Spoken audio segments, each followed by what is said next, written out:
jambo la kawaida maumbile ya mwanaume ambaye ipo kwenye ndoa kulala na kutokuwa na uwezo wa kusimama anapokuwa anahitajika kushiriki tendo pamoja na mwenza wake.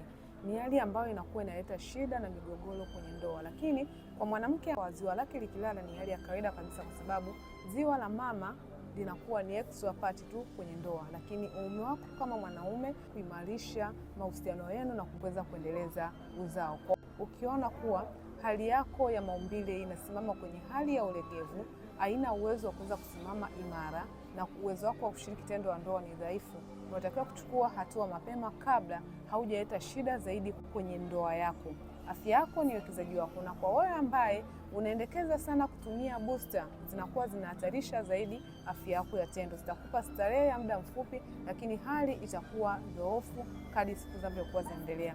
Wasiliana nami uweze kupata njia rahisi zaidi ya kuweza kuboresha na kuimarisha afya yako ya tendo ili kuepukana na hali yoyote ya sitofahamu kwenye tendo lako la ndoa.